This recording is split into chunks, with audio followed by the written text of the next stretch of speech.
Hello there, and welcome back to War Thunder, to the ship review on the German light cruiser, the KMS Köln. This ship might be the alpha predator in War Thunder when it comes to dealing with other ships, and I will show you so in the upcoming gameplay, while I show you also the statistics. Before all of this, let me just add here a few words about the current situation of Naval RB. And then in particular I want to just make you aware of that this ship review includes again a 5-minute guide, more or less, mostly more, from Drachinifel, which tells you a little bit about the historical record of this ship and also the ship class in general. So at first I think the KMS Köln is defined by three things.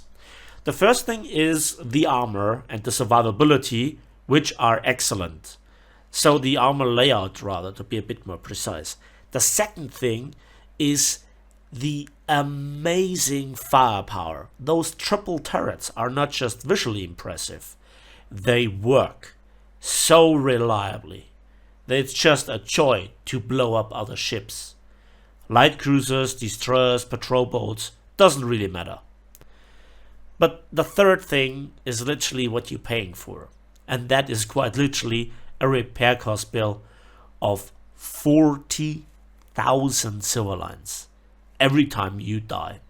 Just to put things into perspective, that means that even after killing 10 enemy ships, 10 enemy player vessels, winning the game with a premium account, you still don't break even if you die at the end of the match.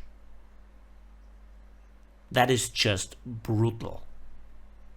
But if you have enough silver lines to spare, and if you want to just enjoy the golden age of light cruisers in War Thunder before it gets ruined by heavy cruisers, battleships, maybe eventually, I don't know, I think it is just so interesting to see what a little bit of an improvement it can make to have just a different gun layout, to have more precise guns and all those things. And obviously I want to compare it to the predecessor, that is the KMS Emden, which is an absolute beast by itself. But it's completely overshadowed by the amazing KMS Köln. Especially the triple turrets. I cannot stop telling you how awesome they are. Again, they are just not visually impressive. Their performance is just second to none.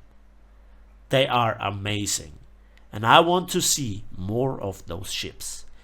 There is not any other ship in War Thunder currently that has this magnitude of firepower and devastating effect on enemy ships, especially at long range. But enough of my rambling and my praising of the ship.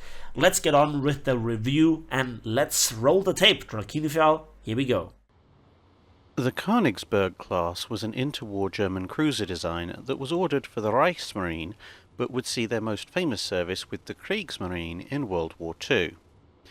Their immediate predecessor, the Emden, was intended to be a more modern design, but restrictions by the Allies saw it built more as a pinnacle of World War I cruiser design instead of the next developmental stage that it was supposed to be. Thus, German light cruiser design would skip twin turrets entirely as a main battery, going straight from the single mountings of Emden to triple mounts on the Königsbergs. In keeping with the requirements of the Versailles Treaty, they were built to replace old ships rather than to enlarge the navy, superseding the old cruisers Thetis, Medusa and Arcona. In order to try and save weight, they would also become one of the first large warships to be primarily welded instead of riveted. Although their combat role was very different to the Leanders, Didos, Atlantas and Aganos, they did share the characteristic of not being built up to the treaty's maximum displacement of 10,000 tons, coming in at just under 8,000 tons displacement instead. With a mixed propulsion of steam turbines and diesel engines, rated at a total power output of 65,000 shaft horsepower, All of the ships would actually turn out to have a little bit more power on tap than anticipated and could motor along quite happily at a respectable 32 knots. The main battery consisted of 9 150mm or 5.9-inch guns mounted in 3 triple turrets, but with a somewhat unusual layout. You might expect, with 3 triple turrets, a pair superfiring forward and one aft. But on this class, instead, a single turret sat forward, with the 2 rear turrets close together, but offset first to port and then to the starboard of the ship's centerline. This reflected German naval thinking of the interwar period that held that the smaller German navy was more likely to be running away from its opponents than attacking them, at least when it came to cruisers, and so the bulk of the ship's offensive power was located facing aft. The offset of the 2 rear turrets was largely down to the ships also being expected to commerce raid, which was a more offensive role, and the offset turrets allowed for better forward arcs than centerline units, allowing the ship a 6-gun salvo forward at fairly close angles to directly forward. But it avoided the wing turret problem of limited to no cross-deck firing. Thus, the ship was fairly well armed for a small light cruiser, at least in terms of its main battery. But this particular turret layout was not seen as especially successful, and in the follow-on Leipzig class, as well as being slightly larger, the vessels returned the main turrets to an all-centerline configuration.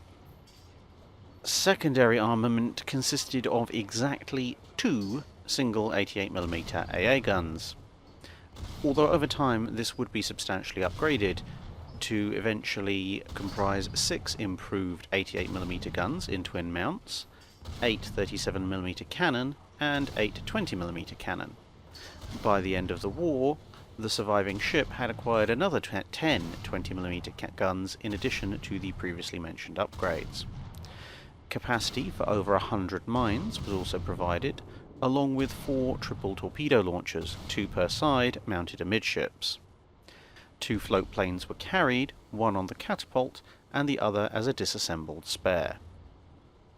Armour came in the form of a 2-inch belt and a deck of varying thickness that reached 1.6 inches thick at maximum, although Karlsruhe would receive some minor increases in armour above and beyond this specification. 3 ships were built: Königsberg, Karlsruhe and Köln, all laid down in 1926 and commissioning into the Reichsmarine in 1929 and 1930. Whilst they were considered to be relatively good sea boats, losing fairly little speed in a turn and capable of quite sharp manoeuvres, they could be unstable and were noted at being at a fairly high risk of capsize if the ship's stores were not loaded according to a very strict layout. During the 1930s, the ships would conduct training cruises and non-intervention patrols off the Spanish coast during their civil war. Sadly, fate had other plans for the ships once war broke out. The class initially laid defensive minefields and would then be sent with most of the other German heavy units to take part in the invasion of Norway. This proved disastrous for the class. Königsberg was badly damaged by a shore battery off Bergen, and whilst in harbour for temporary repairs, became the first major warship sunk by dive bombers as skewers of the fleet air arm appeared overhead, although she did sink slowly enough for most of the crew to escape. Karlsruhe had a bit more success against coastal batteries, but was ambushed by the submarine HMS Truant and hit by 2 torpedoes, which sunk her, although again with most of the crew surviving. That left Köln as the sole survivor. But like Prinz Eugen for the Hipper class, Köln seems to have absorbed most of the life force from the rest of its class and would remain stubbornly afloat for the rest of the war. Making it back home to Germany, she would be a test bed for the rather wonderfully named Flettner FL-282 Kolibri, or Hummingbird, the world's first production helicopter. Like a number of German ships, she would see service in the Baltic, supporting German troops during Operation Barbarossa, before heading back to Norway for an unsuccessful attack on one of the Arctic convoys. She would then bounce back and forth between Germany and Norway on various duties until nearly the end of the war, when in March 1945 she was found and sunk by American bombers. But, using the last bit of vampirically absorbed luck, she managed to sink evenly in shallow water in Wilhelmshaven, allowing her main battery, which stayed above the surface, to be used on advancing Allied troops until the very last days of the war. Partially because I think everyone was trying to figure out, what more do you do to a ship that you've already sunk? And presumably the Grand Slam bombs had more important targets elsewhere. So let's begin with the ship review itself, and let's begin from the top to the bottom. And there we have the rolled cemented armor with 100mm thickness surrounding the conning tower or the bridge, and so you very rarely actually lose control over your ship, except from some high penetrating armor piercing rounds coming from some of the destroyers or light cruisers, but against anything else it's quite resilient.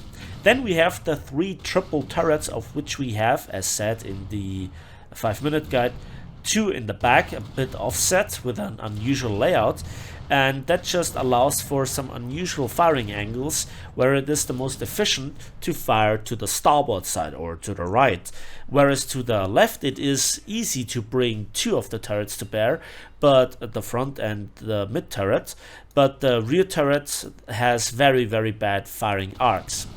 Then the turrets themselves are all cladded into 20mm of rolled homogeneous armor, and they are quite big and quite a big target and easy to hit therefore.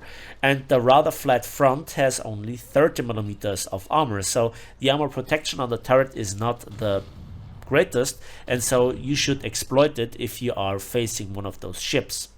Again, concentrating here on the rear of the ship. The barbettes themselves are 30mm, so you also can disable them.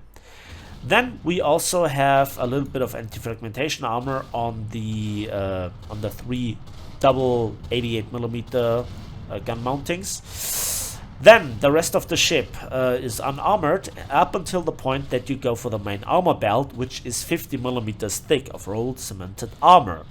So that is very interesting, and since it is not a complete armored belt around the entire length of the ship like on the KMS Emden, that means we actually have a bulkhead of 20mm.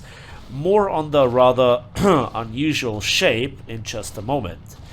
And in the rear we also have the bulkhead with only 20mm, and so you can pen it very easily, and you bypass actually then the turtleback armor layout. Yes, we have a turtleback armor layout just with the KMS Emden. However, it is just under the waterline, except for the with the difference to the KMS Emden where it is at the waterline. So the 10mm of inner angled armor is, you know, not looking very good with only 10mm. That's just a quarter of what the KMS Emden has to offer. But on the other hand, it is below the waterline and it is still a turtleback a lot. And I mean, the overwhelming majority of fragments and shrapnels get absorbed. Again, also the main armor belt is right at the waterline and mostly below the waterline.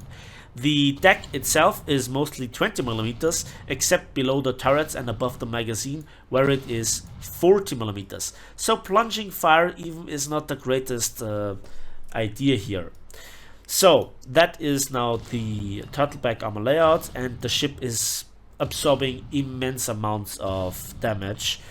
So let's go to the X-ray, and there we can see why the turtleback is so effective, because behind the 10mm of rolled homogeneous armor there are lots and lots of fuel tanks, and they absorb mostly the rest of the shrapnels. So it is very difficult to actually kill this ship. And if you angle the ship, this gets further amplified. You very often burn in the ship, make no mistake, and that will screw with your repair, with your repair cycle, especially if then one of the gun turrets is knocked out. That's just painful. But the majority of crew seems to be here in the machinery room, which gets rarely penned and also very rarely damaged. In particular, it is very rare to lose your ammo rack. But again, most of the crew of the 820 people seem to be here in the Citadel region, and that gets really penned, so the full combat capabilities of the ship can be retained through the majority of the battle, which makes the ship very, very, very powerful indeed. So again, possibly, how do you actually take out the ship? Well, it is kind of a little bit of a team effort when it comes to ships. You can try to punch through the front or the rear bulkhead, trying to hit the ammunition. Also, you should always, when possible, trying to knock out here the gun emplacements.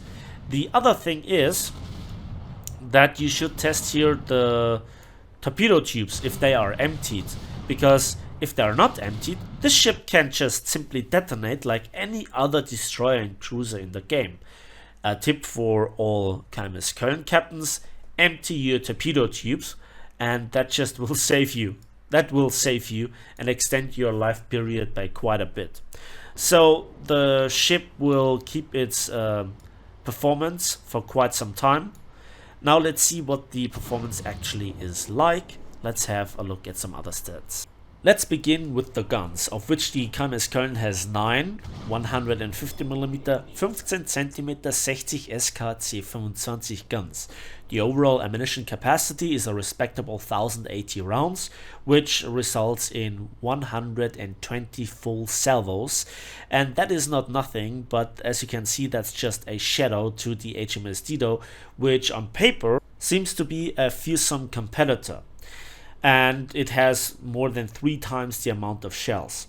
So then the reload, 7.5 seconds for 5.9-inch guns, is very, very good. Compare this to the Drachinifel that has more than double the reload. Obviously it has bigger guns, but only 4, and that results in the second highest DPM, only overshadowed by the HMS Dido, which also has double the amount of forward-facing guns. However, I have to hasten to add here that 72 rounds per minute is only as effective as many rounds as you can land, and this is where the KMS Köln shines, because those guns have a very high muzzle velocity for all shell types and also are very precise and can hit targets reliably even at 10 kilometers distance. So the ship is very good at long ranges, but also as effective at short ranges. The precision of the guns is just amazing, and this is what makes the ship so good. Now let's talk about briefly the torpedoes, since we have 12 of them, which is the highest amount, joined with the Drachinifel. You have the longest range with or without the torpedo mod, it's up to your personal taste, of 14 kilometers with a speed of 56 kilometers per hour for the torpedoes. The displacement for the KMS Köln in War Thunder is 8,130 tons, and that is the third heaviest cruiser in this comparison. The top speed is a respectable 60 kilometers per hour, which is really nice, and we also have the second highest amount of crew members, only surpassed by the Drachinifel. So on paper the ship seems to be already respectable. Let's now discuss this with the ammunition in mind. The first shell type is the stock HE, or the 15 cm Sprenggranate L4,4 mit Kopfzünder. And yeah, there you can see in the comparison on the HE Basics, it has the second lowest penetration value with only 37mm for both the kinetic and the blast part. You can see the difference then there with the special HE shell type. More on this in a moment. And it has also only 3.9 kilograms of TNT filler. That's still a lot of damage that an enemy destroyer has to endure, and again, please notice the amazing accuracy of the guns and the rate of fire and DPM. Also, the shell type is the most efficient shell type versus patrol boats. More on this in a moment. So what that means is that this is also the only quote-unquote unlimited shell type. So all other shell types have a maximum amount of shells that you can actually take with you, and currently there is still this limitation that you only can take 2 shell types into battle. So at the end what it comes down to is that I always fill up the remaining ammunition slots or the remaining amount in the magazine with this stock HE, and also because it's for free. The second shell type is the tier 1 upgrade, which is the APCBC round 15 cm Panzergranate L3,7 mit Haube, and it has an amazing muzzle velocity again of 960 meters per second, but the TNT equivalent filler is, together with the KMS Emden, the lowest with only 885 grams. That is not a lot. However, the sheer amount of shells hitting the enemy team over and over again is just devastating. And add to this the raw penetration power of 255 millimeters that you also sustain at quite some distance with very, very fast trajectories, flat trajectories mostly, but still having a touch of plunging fire makes them highly effective versus bowing destroyers, versus cruisers, and you can also very, very reliably punch through the turtleback arrangement of the KMS Emden and blow up its ammunition. So the armor piercing is necessary. Now let's talk here a little bit about the maths, because you can only take 360 rounds of this ammunition type with you. That's overall 40 salvos. So be very careful with who you shoot with what, and I would take this shell type as my first shell type and fill up it with the second shell type, that is the HE. Overall up to 720 rounds you then can take with you, which then would be 80 salvos, so you then have your full complement of 120 salvos.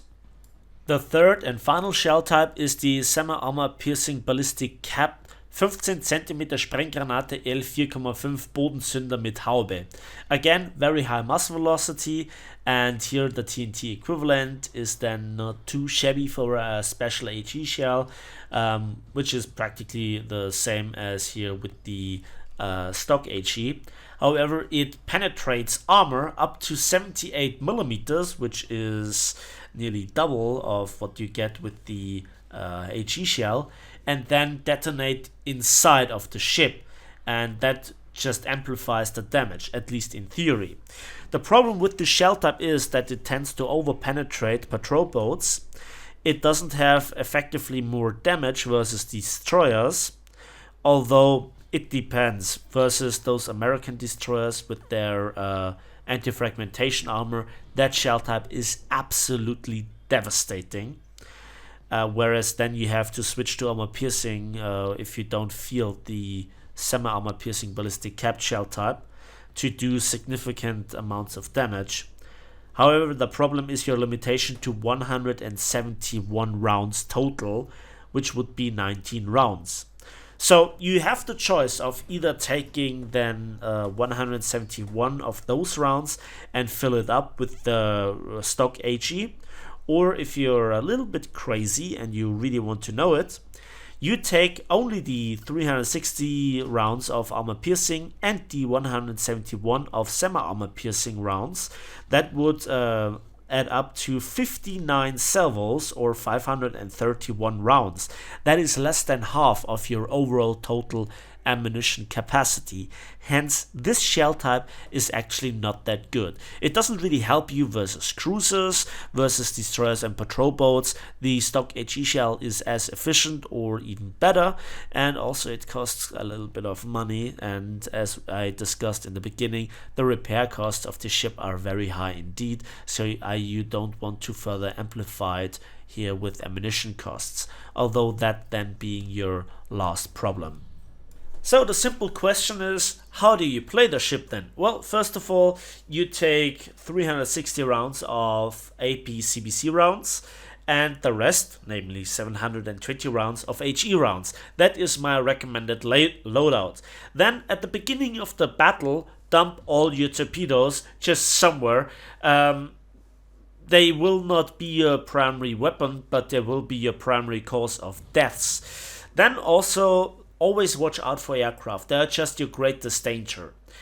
When engaging enemy ships, 1, 2, 3 even, always look out that you engage them from your right side, where you can bring it in the easiest way all 3 guns to bear.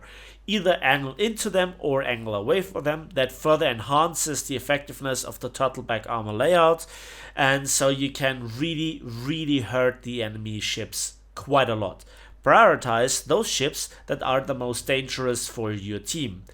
Anti-aircraft cruisers such as the HMS Dido or the American ones, then also kill if the enemy team is coming at you, and even if there are multiple enemy cruisers shooting at you, prioritize then those ships that you effectively can cut down to reduce the enemy's numbers.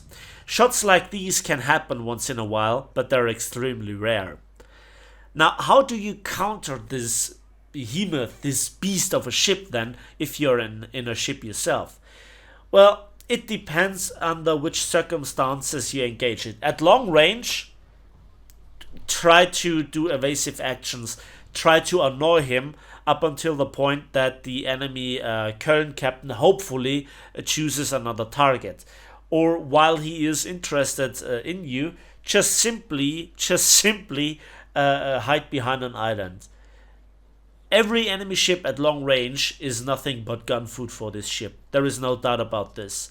Except another KMS Köln or multiple KMS Emdens.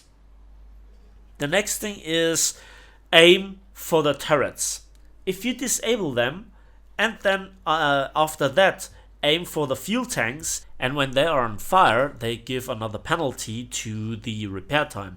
And after that, always check if the enemy cruiser captain actually has emptied his torpedo tubes. That's an easy way to one-shot it. If the enemy is stern in, angled towards you, you always can hope for a shot through the bulkhead to ignite the ammunition. That is actually not a bad idea. The same goes for the front. So there are ways to deal with this ship, but you need precise guns yourself. Again, if you are in Köln yourself, prioritize the enemy Köln. Then focus on the enemy Emdens, the Drachinifel, and all the other light cruisers. So this ship is just simply amazing. Your biggest weakness are aircraft. There is no doubt about this. And they will always come after you, and that is a big shame. If they make it easy for you like this, then farm them, but don't rely on it. It is the best thing to have here a pet destroyer or cruiser that has a lot of proximity fuses and focuses here on the anti-aircraft role, because they're coming after you big time. And the big bombs, they either will flood you to death, or they just simply will make you combat ineffective. Torpedoes are also something that you have to watch out. Your turning radius is quite big. Your reaction time is some of the slowest currently in the game. So torpedoes and aircraft are your arch nemesis. The shorter the range gets, the less effective the ship gets, but it's still deadly. And that is the nasty thing about this ship. It can do so many things. Again, anti-aircraft firepower, not the best. Maneuverability, not the best. But firepower, second to none. Survivability, well, only rivaled here by the KMS Emden. So that's actually it with this review. The match is about to end, and let's see what actually we get for our efforts later on. I know that those ship reviews are quite long, and that has its reason, because the gameplay takes a while and I want to show you how certain situations develop, how they play out, and how to aim and so forth. I think to stream ships would be a very good option, but again, sadly my internet is up to the task of doing so.